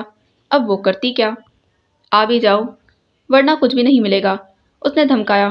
اسما ٹس سے مس نہ ہوئی۔ عجیب گھبراہٹ نے اپنے شکنجے میں لے لیا تھا۔ کرے نہ کرے، اٹھے نہ اٹھے، جائے نہ جائے۔ اوکے رہنے دو، میں خود آتا ہوں۔ تمہارے زخم ہیں، دکھیں گے۔ کچھ سوچ کر ہادی نے ٹرے اٹھائی اور اس کے قریب فرشی بستر پر آ گیا۔ اسما کا منہ حیرت سے کھل گیا۔ اس پر شادی مختاری تھی۔ یہ کیسا معجزہ تھا؟ یہ کیسی مہربانی تھی؟ کیا یہ ڈھکوسلا تھا؟ وہ ٹرے اسما اور اپنے بیچ رکھ کر بیٹھ گیا۔ اب کھاؤ، لیکن تم کھاؤ گی کیسے؟ تمہارے ہاتھوں پر تو مرہم لگا ہے۔ ہادی کی جیسے ہی اس کے ہاتھوں پر نظر پڑی، کچھ مایوس سا ہو گیا۔ دونوں ہاتھ دوائی سے لیپ شدہ تھے۔ میں نہیں کھاتی۔ وہ اسی لیے نہیں اٹھ رہی تھی کہ کھانا لینے جاتی کیسے، پھر کھاتی کیسے۔ وہ ہادی کی آفر بھی اسی لیے نظر انداز کر رہی تھی۔ تو کیا بھوکی رہو گی؟ ہادی کا لہجہ نرم پڑ گیا، انداز بدل گیا۔ اس کے لفظوں میں بھی نرمہٹ اتر آئی تھی۔ جی، اس نے بامشکل ہی کہا تھا۔ احمق، ہادی نے جھلا کر کہا۔ تو پھر کیا کروں؟ اسما نے بے بسی سے اپنے زخم خوردہ ہاتھوں کو دیکھا۔ یعنی اس مسئلے کا کوئی حل نہیں؟ جب تک تمہارے زخم ٹھیک نہیں ہوئے تو تم بھوکی رہو گی؟ اس کا انداز پرسوچ تھا۔ جی؟ اسما گمسم سی رہ گئی۔ بے وقوف، ہر مسئلے کا کوئی نہ کوئی حل ضرور ہوتا ہے۔ ہادی اب بھی سوچتا سا نظر آ رہا تھا۔ مطلب؟ وہ دیکھتے دیکھتے حیران ہوتی ایک دم چونک گئی۔ ہادی نوالا بنا رہا تھا، پھر اس نے نوالا اسما کی طرف بڑھا دیا، یعنی اس کے منہ کی طرف، اور اسما جیسے دم بخود رہ گئی تھی۔ اس کا منہ آپوں آپ ہی کھل گیا۔ ہادی نے اس کے کھلے منہ میں نوالا ڈال دیا اور اسما اتنی حیران تھی کہ منہ بند کرنا بھی بھول گئی۔ ہادی کو ہی احساس دلانا پڑا۔ اب منہ تو بند کر لو۔ ہادی کے کہنے پر اسما نے ہوش میں آ کر منہ بند کر لیا، لیکن اسے غش پر غش آ رہے تھے۔ وہ ایک کے بعد ایک نوالا بناتا گیا اور اسما کے منہ میں ڈالتا گیا۔ ایسے ہی سارا کھانا ختم ہو گیا اور اسما کی حیرت بھی۔ ہادی نے خود ٹرے میں خالی برتن رکھے اور کچن میں پہنچا آیا۔ جب وہ اپنے بستر پر پہنچ کر لحاف کھول رہا تھا، تب اسما کی سماعتوں سے ہادی کی آواز ٹکرا گئی تھی۔ کسی غلط گمان میں مت رہنا، جب میں اپنے پالتو جانوروں کو اپنے ہاتھ سے کھلا سکتا ہوں تو ایک زخمی انسان کو کیوں نہیں؟ بتایا تو ہے، میرے دل میں انسانیت کا بڑا درد ہے۔ وہ لحاف منہ تک اوڑے اسما کے دل پر جھٹکے لگاتا مزے سے کروٹ بدل گیا تھا۔ اسما ہکا بکا رہ گئی۔ اس کے دل میں بھالا سا اتر گیا تھا۔ وہ یہ سب نہ بھی بتاتا تب بھی اسما جانتی تھی کہ اس پر یہ مہربانی کسی اور محبت بھرے جذبے کے تحت نہیں کر رہا، ترس کھا کر انسانی ہمدردی کے تحت مہربان ہو رہا ہے۔ وہ کروٹ بدل کر ضبط کرنے کی کوشش کر رہی تھی، پھر بھی کتنے ہی آنسو بند توڑ کر اس کا تکیہ بھگونے لگے۔ جانے وقت نے کون کون سے امتحان لینے تھے، جانے آزمائش کے دن کب پورے ہونے تھے۔ اگلا پورا ہفتہ ہادی کو بھی یاد نہ رہا کہ اسما کا حال احوال پوچھنا ہے۔ اس رات کی مہربانی کے بعد اسے شاید انسانیت کا درس بھول گیا تھا۔ اسما کے ہاتھ بہت وقت لگا کر بہتر ہوئے تھے، تاہم تکلیف پہلے سے کم ہو چکی تھی۔ ہاتھوں کے زخموں پر تو کھرنڈ آ چکا تھا، دل کے زخموں پر کھرنڈ کیسے جمتا، دل کے زخم کیسے بھرتے؟ جو اذیت اس کا لاچار اور اکیلا دل سہتا تھا، برداشت کرتا تھا، اس کی گہرائی میں کوئی بھی اتر نہ پاتا، اور لاچاری اور بے بسی کا یہ حال تھا کہ وہ سب کچھ اپنی ذات پر سہنے اور برداشت کرنے پر مجبور تھی۔ کوئی ایسا اپنا نہیں تھا جسے شیئر کر کے دل کا بوجھ ہلکا کر لیتی۔ اسما اور گلناز ایسی سہیلیاں تھیں جو اسے پرایا کرنے سے پہلے از خود پرائی ہو چکی تھیں۔ اسمارا تو بات بھی بہت کم کرتی تھی۔ عاشر نے بتایا تھا کہ کسی فیشن ڈیزائننگ کورس میں مصروف ہو چکی ہے، اور گلناز کو اسما خود منہ نہیں لگاتی تھی، گو کہ اس کے فون متواتر آیا کرتے تھے۔ جب اسما نے کوئی رسپانس نہ دیا تو وہ خود بخود پیچھے ہٹ گئی تھی، اور اسما کو بھی کوئی پرواہ نہیں تھی۔ بس اسے خود پر پورا یقین تھا۔ جس طرح گلناز نے اپنی شرمناک چالوں سے اسمارا اور ہادی کو ملوث کر کے اسما کی زندگی میں الجھنیں بھر دی تھیں، وہ خود اپنے یقین، اعتماد اور ارادوں کی پختگی کے ساتھ ان الجھنوں کو ختم کر لے گی۔ اسمارا کو بتائے بغیر وہ اپنی زندگی کے مسودے کو خود ترتیب دے لے گی، وہ ہر بے ترتیبی کو خود سنوار لے گی، اپنے حسن عمل سے ہادی کے دل کو پلٹا لے گی، اپنی طرف موڑ لے گی۔ کوئی بھی کام مشکل نہیں ہوتا، کوئی بھی کام ناممکن نہیں ہوتا۔ اس کا یقین اسے ہر روز حوصلہ دیتا تھا، ہر رات کے بعد ٹوٹتی ہمتوں کو مجتمع کر کے نئی امید کے ساتھ صبح جاگتی۔ گو کہ ہادی اب بھی موڈی، بے نیاز اور اکھڑا کھڑا سا تھا، لیکن وہ پہلے کی طرح اسما کو نظر انداز نہیں کرتا تھا۔ چاہے طنز کے تیر پھینکتا، خوب اپنی بھڑاس نکالتا یا غصہ اگلتا، تاہم بات ضرور کرتا۔ وہ آپس میں گفتگو تو کرتے تھے، چاہے طنزیہ ہی سہی۔ اسما کے دل کو اتنی ڈھارس ہی بہت تھی کہ وہ اپنے قناعت پسند دل کو تھپکیاں دے کر سلا لیتی تھی۔ ایسے ہی روکے پھیکے سرد بے جان دن گزر رہے تھے۔ انہی دنوں میں اچانک عاشر اسے ملنے چلا آیا اور اسما کو یوں لگا جیسے وہ اپنے لاڈلے بھائی کو صدیوں بعد دیکھ رہی ہے۔ جب وہ عاشر سے ملی تو ضبط کے سارے بندھن ٹوٹ گئے۔ وہ روئی تو پھر روتی ہی چلی گئی، یہاں تک کہ عاشر بوکھلا گیا۔ پھر اماں کے ٹوکنے پر اسما بامشکل سنبھلی تھی، لیکن عاشر سے گلہ کیے بغیر نہ رہ سکی۔ شادی سے پہلے ہی مجھے بھول چکے ہو، بھلا بعد میں کیا کرو گے؟ اس کی خفگی ملاحظہ کر کے عاشر پھیکے انداز میں ہنس دیا تھا۔ اس کی پھیکی ہنسی اسما کے دل میں کئی طرح کے خدشے جگا گئی تھی۔ شادی ہوگی تب نا؟ عاشر کے الفاظ اسما کا دماغ گھما گئے تھے۔ وہ رونا بھول کر اس پر چڑھ دوڑی تھی۔ کیوں نہیں شادی ہوگی؟ رات بھی بابا کی کال آئی تھی، بتا رہے تھے کہ جلدی تمہارے سر پر صحرا سجائیں گے۔ میرے سر پر صحرا سجانے کا خواب ہی نہ رہ جائے، عاشر نے مسکرا کر ہلکے پھلکے انداز میں کہا، لیکن اسما کے دل میں کھٹکا جاگ گیا۔ اسے لگ رہا تھا جیسے عاشر اسے کوئی بات چھپا رہا تھا۔ کوئی تو بات تھی نا؟ اسما کو عاشر پہلے والا عاشر نہیں لگ رہا تھا، وہ کچھ بدلا بدلا سا لگ رہا تھا۔ وہ سارے کام ختم کر کے فرصت سے اس کے پاس آ بیٹھی۔ عاشر، گھر میں کچھ ہوا ہے؟ اسمی تو ٹھیک ہے نا؟ مجھ سے تو بات بھی نہیں کرتی۔ اسما نے دھڑکتے دل کے ساتھ پوچھا تھا۔ اسے عاشر بہت چپ الجھا اور پریشان لگ رہا تھا۔ آخر کیا بات تھی، کیا معاملہ تھا؟ وہ اب کسی سے بات نہیں کرتی، عجیب ہو چکی ہے، اس کے کام ختم نہیں ہوتے، کوئی بوتیک شوتیک لانچ کر رہی ہے اپنے کسی فرینڈ کے ساتھ۔ عاشر کا انداز بہت روکھا تھا، جیسے اسے اسمارا کے کام کرنے پر اعتراض تھا۔ اسما کو بھی شوق لگا، یعنی اسمارا اپنا کام کر رہی تھی، ایک بزنس، اور اسے پتہ ہی نہیں تھا۔ بابا نے منع نہیں کیا اور تم نے؟ اسما حیرت سے پوچھ رہی تھی، یعنی اتنا کچھ ہو گیا اور وہ بے خبر تھی؟ وہ بابا یا میرے منع کرنے سے رکتی ہے؟ عاشر گہرے پھیکے لہجے میں بولا۔ اسما ہکا بکا رہ گئی، مگر کیوں؟ اسے ضرورت کیا ہے؟ ہمارے پاس تو سب کچھ ہے، وہ کام کیوں کرنا چاہتی ہے؟ اسے خود مختاری چاہیے، اسی لیے مامی اس کی بیک پر ہیں۔ خیر مجھے کوئی اعتراض نہیں تھا، بابا نے بھی اس کی خوشی جان کر روکا نہیں۔ عاشر نے مزید بتایا، اور شادی کے کیا ارادے ہیں؟ اسما کے بولتے خدشات باہر آ رہے تھے۔ اس کے گمان میں اٹکے وہم محض گمان نہیں تھے، کچھ تو تھا جو غلط تھا، غلط کی طرف اشارہ کر رہا تھا۔ فی الحال تو مامی ٹال مٹول کر رہی ہیں۔ عاشر نے اسے بری طرح سے مچکا کیا۔ وہ کچھ پل بول ہی نہیں پائی، لفظ جیسے کھوتے چلے گئے تھے۔ آخر ادھر کیا ہو رہا تھا؟ وجہ؟ بہت دیر بعد وہ کچھ بولنے کے قابل ہو سکی تھی۔ پتہ نہیں، میں خود بہت الجھا ہوا ہوں۔ چھوڑو ان باتوں کو، یہ بتاؤ ہادی تمہارے ساتھ ٹھیک ہے نا؟ عاشر نے اچانک بات کو پلٹا تو یوں کہ اسما سنبھل بھی نہیں پائی۔ عاشر کا انداز کھوجتا سا تھا، جیسے وہ کچھ جاننا چاہ رہا ہو۔ اسما کی باتوں سے کوئی سرا پکڑنا چاہ رہا تھا یا وہ کسی کھوج میں یہاں آیا تھا؟ اسما کا دل واضح طور پر دھڑکنے لگا۔ اس نے پوری طرح سے ہادی اور اپنی کامیاب میرج لائف کی تصویر کشی کر کے عاشر کو مطمئن کرنا چاہا تھا۔ پتہ نہیں عاشر اس کے ان جھوٹوں سے مطمئن ہوا تھا یا نہیں، لیکن تب وہ چپ ضرور کر گیا تھا۔ اس کے تاثرات ناقابل فہم تھے۔ وہ اسما کا چہرہ ٹٹول ٹٹول کر دیکھتا رہا، جیسے کچھ پڑھنا چاہ رہا ہو۔ پھر وہ 3 دن کوئٹہ میں رہا اور زیادہ وقت ہادی کے ساتھ بتایا۔ ہادی نے اپنی بھرپور اداکارانہ صلاحیتوں کو بروئے کار لاتے عاشر کے سامنے ایک بہترین بہنوئی کا رول پلے کیا تھا، اور اس کے ساتھ ساتھ وہ ایک محبت کرنے والا شوہر بن کر عاشر کی آنکھوں میں دھول جھونکتا رہا۔ سچ تو یہ تھا کہ جو خدشات یہاں آتے ہوئے عاشر کے دل اور دماغ میں موجود تھے، جاتے ہوئے ان خدشات کا شائبہ تک نہیں تھا۔ وہ اپنی بہن کی خوشحال زندگی سے پوری طرح مطمئن ہو کر لوٹا تھا۔ ہادی نے اسے اپنے عمل سے ثابت کر دکھایا تھا کہ وہ اپنی بیوی کے بغیر ایک لمحہ بھی نہیں رہ سکتا، اسی لیے اسما پنڈی کا نام تک بھول گئی تھی۔ وہ اپنے گھر، شوہر اور گھر داری میں اتنی مگن، خوش اور شاد تھی کہ اسے میکا یاد تک نہیں آیا تھا، اور عاشر کے لیے اس یقین کے بعد دنیا کی ہر خوشی ہیج تھی۔ وہ بڑا پرسکون ہو کر پنڈی واپس آیا تھا۔ ہادی ان دنوں سرے شام گھر لوٹ آتا تھا۔ سردی کا زور بھی بڑھ چکا تھا، کوہر کی لامحدود چادر تن جاتی تھی، باہر کچھ دکھائی نہیں دیتا تھا۔ اسما لانچ میں انگیٹھی دہکا لیتی، اس کے اپنے کمرے کا ہیٹر ٹھیک نہیں تھا، پھر انگیٹھی سے کوئلے اپنے کمرے میں لے جاتی۔ بلند دیوی اپنے کوارٹر میں چلی گئی تھی۔ اسما نے اماں کو دبا کھلا کر ان کے کمرے میں پہنچا دیا تھا، تبھی ایزا کی کال آ گئی۔ وہ اکثر اسما سے فون پر بات کرتی، ہادی سے الگ تکرار کرتی اور اسے اسما کا خیال رکھنے کے بارے میں وارننگ دیتی رہتی۔ اس دن بھی ایزا نے فون کر کے اس کا حال احوال پوچھا تھا، پھر بڑے سرسری انداز میں بابا وغیرہ کی خیریت معلوم کی۔ عاشر کی شادی کو بھی ڈسکس کیا تھا۔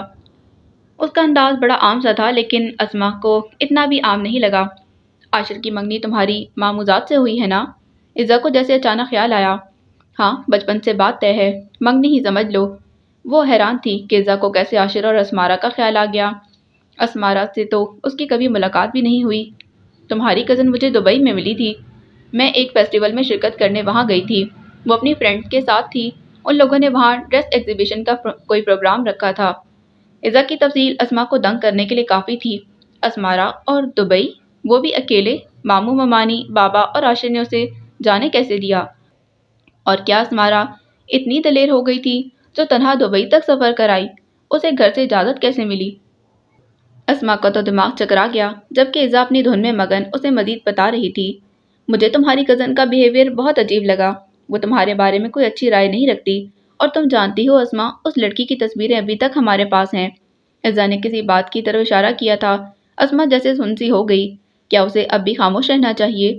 وہ ایزا کو بتا دے گلناز کی چال اور اسمارا کی بے گناہی، اس کی کزن خواہ ان لوگوں کے سامنے بدنام ہو رہی تھی۔ پھر اسمارا اس کی ہونے والی بھابھی تھی، وہ اس کی انسلٹ کیوں کرواتی؟ بلکہ جہاں تک ممکن تھا وہ اسمارا کا دفاع کرنا چاہتی تھی۔ وہ ایک پراپر گیم تھی ایزا، اس میں اسمی کو ملوث کیا گیا تھا۔ ہماری ایک پڑوسن ہے نا گلناز، وہ عاشر کو اوائل عمری سے چاہتی تھی۔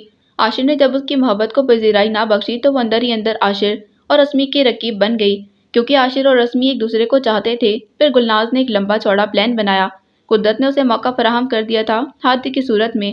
گلناز نے عاشر کے موبائل سے ہادی کا نمبر چرا کر ان سے راہ و رسم بڑھا لیے۔ وہ اسمی کی تصویریں آپ لوگوں کو سینڈ کرتی تھی۔ آپ سب کو بھی غلط فہمی ہو گئی۔ ایکچولی وہ لڑکی گلناز تھی، جو اپنے مفاد کی خاطر محض عاشر اور اسمی میں دراڑ ڈالنے کے لیے ہادی اور مجھے ٹارگٹ بنا کر اپنے انتقام کو پورا کر رہی تھی۔ اس سب میں اسمی کا کوئی قصور نہیں، وہ میرے بھائی سے محبت کرتی ہے، باقی جو گلناز نے کیا اللہ اسے ضرور سزا دے گا۔ اسما نے ایک لمحہ لگایا تھا سوچنے میں، پھر ایزا کو منوان پورا قصہ سنا دیا۔ گو کے بات بہت شرمناک تھی، گلناز کی حرکت اس سے بھی زیادہ شرمناک تھی، پھر بھی ایزا کو بتا دینے میں کوئی حرج نہیں ہوا تھا، کیونکہ اسما کو لگ رہا تھا کہ ایزا کچھ نہ کچھ جانتی ہے۔ اگر یہ بات سچ ہے تو اس لڑکی گلناز کو کوڑوں کی سزا دینی چاہیے۔ ایک شاطر لڑکی نے ہم سب کو بیوقوف بنایا۔ ایزا نے مارے غصے اور حیرت کے گلناز کو بے طرح گالیوں سے نوازا۔ اسما چپ چاپ سنتی رہی، اس کا دھیان باہر کی طرف اچانک پلٹ گیا تھا۔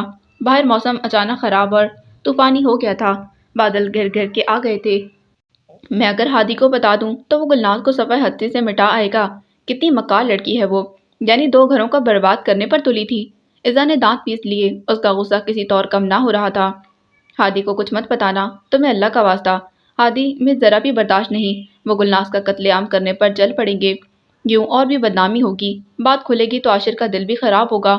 میں نہیں چاہتی میرے بھائی کی خوشیوں میں رکاوٹ آئے، اس کی شادی ہونے والی ہے۔ اسما نے منت بھرے لہجے میں کہا۔ اس کے انداز میں سچائی کے ساتھ ساتھ اسمی اور عاشر کے لیے واضح طور پر پیار نظر آ رہا تھا۔ تب ایزا فوراً چوکنا ہوئی۔ عاشر اور اسمی کی؟ ایزا نے نہ جانے کیوں بات دہرائی۔ ہاں، اسما نے یقین بھرے لہجے میں کہا، مگر اسمی تو مجھے کچھ اور بتا رہی تھی۔ ایزا کا انداز اور بڑبڑاہٹ نظر انداز کرنے والی نہیں تھی۔ اسما لمحہ بھر کے لیے متحیر ہوئی، اس کا دل انجانے خدشے سے لمحہ بھر کے لیے کانپ سا گیا۔ اسمی نے کیا بتایا؟ اسما باہر ہوتے کھٹکے سے بے نیاز حیرت پر قابو پاتی بمشکل بول پائی تھی، یہی کہ اس کی عاشر سے کوئی منگنی نہیں۔ ایزا نے جیسے اس کے سر پر آسمان گرایا تھا۔ اسما کو یوں لگا جیسے وہ چکرا کر زمین بوس ہو جائے گی۔ کیا ایزا سے اسمی نے یہ کہا؟ اسما کو یقین نہیں آیا تھا، آ ہی نہیں سکتا تھا۔ اسے لگا ایزا کو سمجھنے میں غلطی ہوئی ہوگی، بھلا اسمارا اسے کیوں کہے گی؟ عاشر میں تو اس کی جان تھی، وہ عاشر کے نام سے اپنی سانسوں کو جڑا محسوس کرتی تھی۔ اسما خود ان دونوں کی محبت اور چاہت کی گواہ تھی۔ اسمی تو مر کر بھی عاشر کے نام سے اپنا نام نہ ہٹاتی۔ عاشر کو چھونے والی ہوائیں تک اسے اپنا رقیب لگتی تھیں۔ گلناز کے ساتھ اس کی دشمنی بھی اسی وجہ سے تھی کہ گلناز کے دل میں عاشر کا خیال تھا۔ اسما کے لیے اس بات پر یقین کرنا مشکل تھا، اس کا دماغ سناٹے میں آ چکا تھا۔ یوں لگ رہا تھا کہ ہر چیز اپنے مرکز سے ہٹ رہی ہے، سب کچھ غلط ملت ہو رہا تھا۔ ہر طرف گڑبڑ اور ہلچل مچی ہے۔ اسما کے دل میں ہزار دفعہ بھی ایزا کو جھٹلانے کے باوجود خدشات منڈلاتے رہے تھے۔ اسے عاشق کی بجھی بجھی صورت کا خیال بے چین کر رہا تھا، پھر بھی دل تھا کہ مانتا ہی نہیں تھا۔ کیا اسمی خود عاشق سے اپنی ہی زندگی میں دستبردار ہونے کا فیصلہ کر سکتی تھی؟ نہیں، کبھی نہیں۔ اور ابھی وہ عاشق کو فون ملا کر بات کرنے کا ارادہ رکھتی تھی جب کھٹکے کی آواز پر چونک گئی۔ اس کے پیچھے ہادی کھڑا تھا، سر تھا پانی میں شرابور۔ باہر گیٹ پر تو لاک لگا تھا، پھر ہادی کہاں سے آیا؟ دیواریں کس لیے ہوتی ہیں؟ اس کی آنکھوں میں اترا سوال دیکھ کر وہ مخصوص بے ساختہ لہجے میں بولا۔ اس کا انداز عام سا تھا۔ اسما کو تسلی ہوئی، سر شکر کہ وہ اظہار اس کی گفتگو نہیں سن سکا تھا، ورنہ ابھی کے ابھی ایک عدالت سج جاتی اور اسما وضاحتوں کے لیے کہاں کہاں سے دلائل اکٹھے کرتی۔ اسما کچھ پرسکون ہو گئی۔ دیواریں حصار کے لیے ہوتی ہیں، اس نے اطمینان سے جواب دیا، اور ضرورت کے وقت انہیں پھیلانگ بھی سکتے ہیں۔ ہادی نے ترنت کہا، میں کب سے گیٹ بجا رہا ہوں۔ دیوی جی تو سارے اونٹ گھوڑے بیچ کر خراٹوں اور خوابوں میں ٹہل رہی ہوں گی۔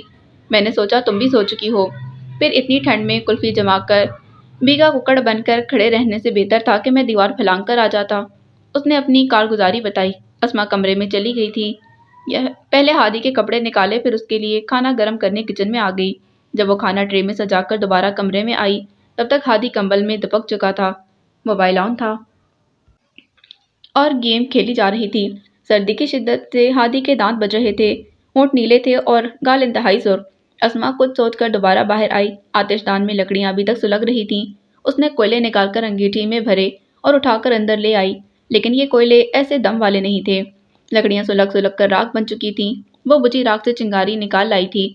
ہادی نے دیکھ کر نفی میں سر ہلایا۔ یہ تو بجھ گئے۔ اس کا انداز مایوسانہ تھا۔ اسما ساتھ لائی پھونکنے سے پھونک مار کر پھولوں کو تپانے لگی۔ پھونک ماروں گی تو جل اٹھیں گے، اس نے بیچ میں پھونکوں کا شغل ترک کر کے بتایا۔ تمہاری پھونک میں ایسا کمال ہے؟ ہادی کو اس کی بچکانہ ادا پر ہنسی آ گئی۔ وہ بجھی راکھ میں پھونکے مار مار کر گرد اڑا رہی تھی۔ ننھے ذرے کمرے میں اڑنے لگے۔ ہاں دیکھیے گا ذرا، ابھی سارے کوئلے تپ جائیں گے، میں نے پہلے بھی یہ تجربہ کیا ہے۔ وہ اپنے کمالات بتا رہی تھی۔ ہادی نے سمجھ کر سر ہلایا، یعنی تسلیم کر لیا۔ لیکن کوئلے تپانے سے کیا فائدہ ہوگا؟ اب وہ بڑی دلچسپی سے پوچھ رہا تھا۔ اسما اپنے شغل کو جاری رکھتے ہوئے لمحہ بھر کے لیے رکی۔ وہ موبائل سے نظریں ہٹائے اس کی طرف متوجہ تھا۔ فائدہ ہی فائدہ ہوگا، کمرہ گرم ہو جائے گا، حرارت بڑھے گی تو آپ کو سردی نہیں لگے گی۔ وہ سادگی سے پھونکے مارتی فائدے بتا رہی تھی۔ اس کے علاوہ کوئی اور اچھے اور قابل توجہ فوائد؟ ہادی لبوں پر مسکراہٹ سمیٹ کر کونی کے بل تھوڑا اونچا ہوا، یوں کہ نیچے بیٹھی اسما اسے واضح نظر آ رہی تھی۔ اس سے بہتر کون سا فائدہ ہو سکتا ہے؟ آپ کی سردی کم ہوگی، آپ کو طمانینت محسوس ہوگی، ٹھنڈک کا اثر زائل ہو جائے گا۔ اسما نے نگاہ اٹھا کر تعجب سے بات مکمل کی، پھر فوراً ہی پلکیں جھکا لیں، جانے وہ کن نظروں سے غور و فکر فرما رہا تھا۔ اسما کو عجیب سی جھجک محسوس ہوئی۔ یعنی کہ تم چاہتی ہو میں گرم ہو جاؤں؟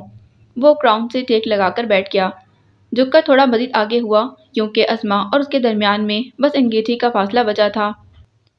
یہ کیا سوال تھا؟ معنی خیز سا، کچھ ابھارتا تھا، واضح کرتا، احساس دلاتا۔ اسما دم بخود رہ گئی۔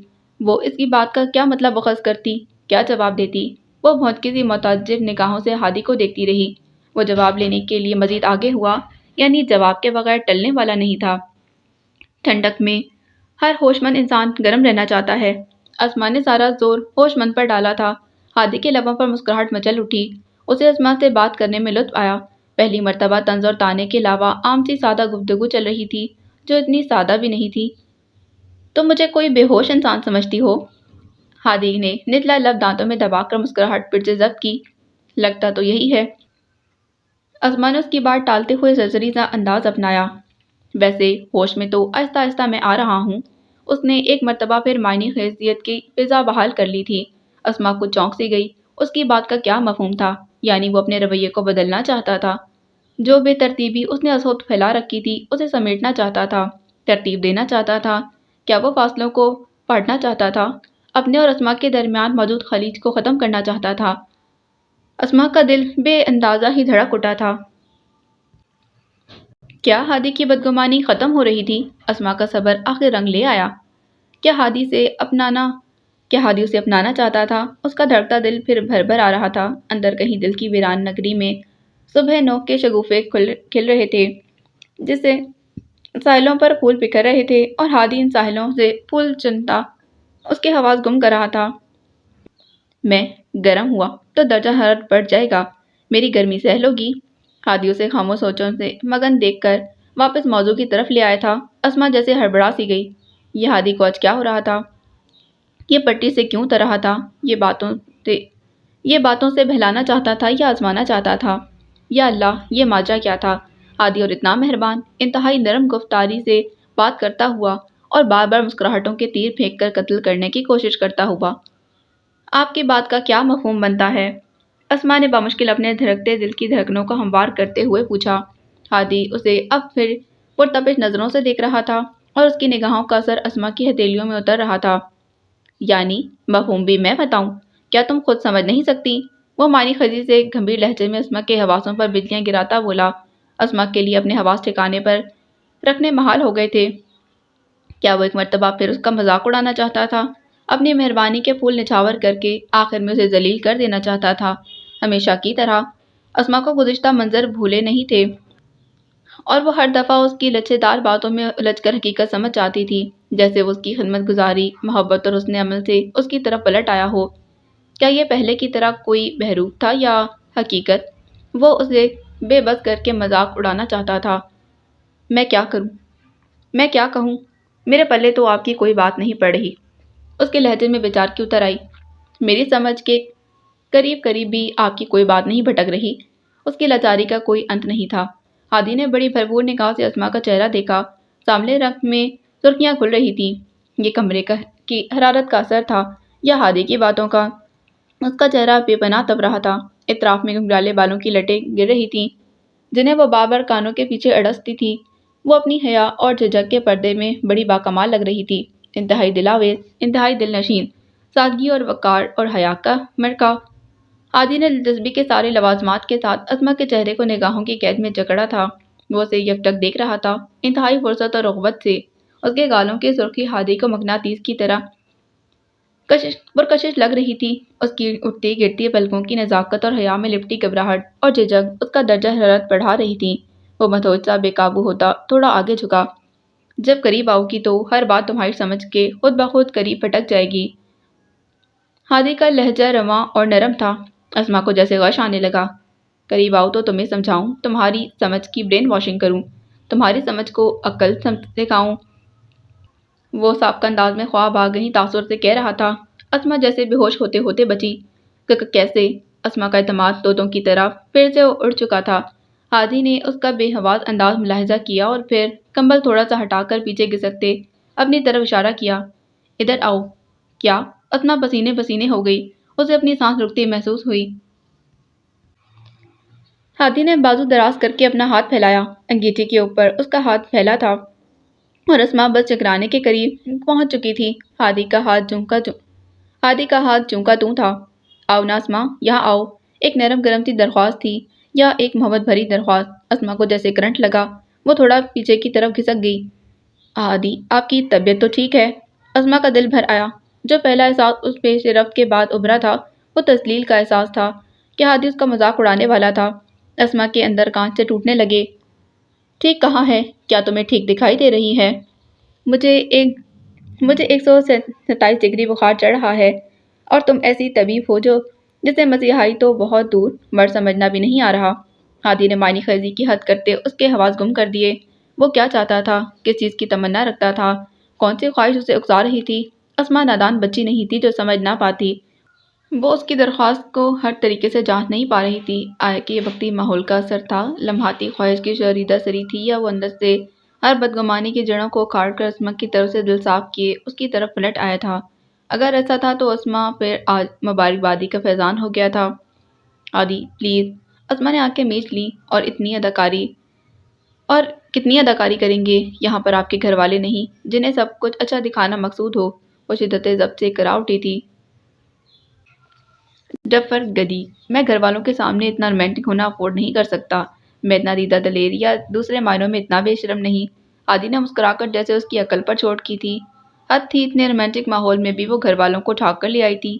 بھلا اتنی رومانٹک سچویشن گھر والوں کے سامنے کریٹ کی جا سکتی تھی؟ تو پھر اس مذاق کو بند کریں خدارا۔ اس کے اشک گرنے کو بےتاب تھے اور وہ بامشکل خود پر قابو پا کر بول رہی تھی، یہ مذاق کہاں ہے، یہ واضح سچائی ہے اسما، کیا تم نہیں سمجھتی؟ میرے پاس یہاں آؤ۔ ہادی کا اصرار اسما کو بے یقینی کے ساحلوں میں کھینچ کر یقین کی حدوں تک لے آیا تھا۔ وہ دھڑکتے دل کے ساتھ اپنی جگہ سے اٹھی اور ہادی کے قریب آ گئی۔ اس نے کچھ اور پیچھے کی طرف کھسک کر اسما کے لیے جگہ بنائی، کیونکہ ہادی نیند نراز تھا اور اسما بیڈ سے نیچے پاؤں لٹکا کر اپنی گود میں ہاتھ دھرے سر جھکائے بیٹھی تھی۔ ہادی نے اس کا نرم اور پرحرارت ہاتھ پکڑ لیا تھا۔ اس کے لمس میں اسما کے اندر تہلکہ مچاتی دھڑکنوں میں کچھ اور طغیانی بھری۔ اس کا لمس اسما کی ہتھیلیوں میں بول رہا تھا۔ وہ انتہائی نروس تھی اور ہادی انتہا کا پراعتماد اور پرجوش۔ وہ اب بہت قریب سے اسما کے نین نقوش دیکھ سکتا تھا، اس کا چہرہ پڑھ سکتا تھا، اس کی جھلکتی حیا کی خوبصورتی کو محسوس کر سکتا تھا۔ ہادی کی آنکھوں میں خمار بھرنے لگا، جذبوں کا دریا چڑھنے لگا۔ تم میرا بہت خیال رکھتی ہو نا اسما، تم مجھ سے محبت کرتی ہو نا اسما؟ اس نے اسما کے ہاتھ پر اپنا دوسرا ہاتھ بھی رکھ دیا۔ اس کے ہاتھ سرد تھے، اسما کے ہاتھ گرم تھے۔ وہ لاشعوری طور پر اپنے ہاتھوں کو اسما کے ہاتھ کی گرمائش سے حرارت دے رہا تھا۔ اسما کے سوال پر مہر بلب اور ساکت تھے۔ وہ اسے کیا جواب دیتی؟ کیا ہاں؟ لیکن شرم و حیا اسے پابند کر رہی تھی، ورنہ دل تو جیسے ازل سے ہادی عبدالزئی کی بابوسی یعنی قدم بوسی کے لیے بے قرار تھا۔ محبت ایسا ہی بے اختیار جذبہ ہے، یہ لاچار ہوتی بھی ہے، لاچار کرتی بھی ہے، خوار ہوتی بھی ہے، خوار کرتی بھی ہے، ذلیل ہوتی بھی ہے، ذلیل کرتی بھی ہے، اور سرخ رو ہوتی بھی ہے اور کرتی بھی ہے۔ لیکن اسما کو اب تک محض خوار ہی کر رہی تھی، سرخ روئی کا تو نام و نشان بھی نہیں تھا۔ بتاؤ نا اسما، مجھ سے محبت کرتی ہو؟ میرے خیال کس لیے رکھتی ہو؟ میرے برے رویے کے باوجود کیا میری محبت اور التفات پانے کے لیے؟ ہادی کا نرم لہجہ اسما کے فگار دل پر فوار کی مانند برس رہا تھا۔ اس نے گہری سانس بھر کر دھیمی آواز میں اقرار کیا، جی۔ کیوں؟ ایک اور تعجب میں ڈالنے والا سوال۔ ہر عورت کی طرح میری بھی خواہش ہے کہ میرا شوہر مجھے چاہے، مجھ سے محبت کرے۔ کیا یہ خواہش بیجا ہے؟ اس کا اعتماد دھیرے دھیرے لوٹ رہا تھا۔ وہ پلکیں جھکا کر کہہ رہی تھی، ہادی کی طرف براہ راست دیکھنے سے گریزاں تھی، کیونکہ وہ جانتی تھی کہ ہادی اسی کی طرف متوجہ ہے۔ تم محبت ڈیزرو کرتی ہو؟ اس نے ایک اور دل ادھیڑتا سوال کر ڈالا تھا۔ اسما نے پلکوں کی چلمن بڑے دکھ سے اٹھائی، پھر اس نے زخمی نگاہ سے ہادی کی طرف دیکھا۔ کیا میں محبت ڈیزرو کرنے کے لائق نہیں؟ اسما نے جلتی نظر سے ہر منظر کو پس منظر بنتے دیکھا تھا۔ ہادی اپنے حال میں لوٹ رہا تھا، اپنے اصل کی طرف آ رہا تھا۔ اسما کی بدقسمتی کا پھیرا ایسا نہیں تھا جو کسی سن چلا جاتا۔ اگر میں کہوں نہیں تو؟ ہادی نے لب بھینچ کر کہا، پھر میرا سوال ہوگا کہ مجھے یوں اپنے پاس اپنے پہلو میں بٹھانے کے لیے کیوں بلایا ہے؟ میری توہین کرنے کے لیے؟ میری تذلیل کے لیے؟ اس کا لفظ لفظ غم میں بہہ رہا تھا، مارے ذلت کے اس کی آنکھوں کے سامنے اندھیرا چھا رہا تھا۔ وہ شدید بے بسی کے احساس تلے کرا رہی تھی، اور ہادی اسے ٹٹولتی نگاہ سے جانچ رہا تھا۔ اس کے تاثرات ہادی کو بوکھلانے کے لیے کافی تھے، لیکن اس نے خود پر ایک بے نیازی کا خول چڑھا لیا تھا، صرف یہ بتانے کے لیے کہ خاصی بے وقوف ہو تم۔ ہادی نے بوکھلاہٹ میں وہی کہا جو وہ ہمیشہ کرتا آ رہا تھا، بلکہ یہ بھی جانچنے کے لیے کہ تم کتنی عقل مند ہو۔ تو کیا ہو گئی تسلی؟ اسما نے زخمی انداز میں ذلت اور بے بسی کے شکنجے میں پڑپڑاتے ہوئے پوچھا تھا، اور بڑی سہولت کے ساتھ سنبھلتے اٹھ گئی تھی۔ ہادی نے اپنا سر بے ساختہ تھام لیا، وہ چاہتا کچھ تھا اور ہو کچھ جاتا تھا۔ تسلی کرو گی تو ہوگی نا؟ وہ ساری بازی ہاتھ سے نکلتے دیکھ کر خود پر لعنت ڈالتا دب دب کرتا باہر نکل گیا تھا، اور اسما ہکا بکا اسے باہر نکلتا دیکھتی رہ گئی۔ اسے ہادی کا غصے سے باہر نکلنا سمجھ نہیں آیا تھا۔ اس کو پاس بلا کر بے عزت کر کے تن پن کرنے کا مقصد بھلا کیا تھا؟ یعنی ضد بھی اس کی اور پٹ بھی اس کی۔ وہ الٹا چور بنا، ہر بات میں خود کو حق بجانب سمجھتا تھا، لڑتا بھی خود تھا، غصہ بھی خود کرتا تھا، طنز کے تیر بھی چلاتا تھا، زہر بھی اگلتا تھا، بھڑاس بھی نکالتا تھا، تیور بھی دکھاتا تھا، تذلیل بھی کرتا تھا، مہربان بھی ہوتا تھا، جان بھی بن جاتا تھا، بلائے جان بھی بن جاتا تھا، اور پھر ناراض بھی خود ہو جاتا۔ شاید اس بات کی توقع بھی رکھتا تھا کہ وہ بلا وجہ روٹھتا رہے، اسما بلا وجہ مناتی رہے۔ باقی اگلی قسط میں۔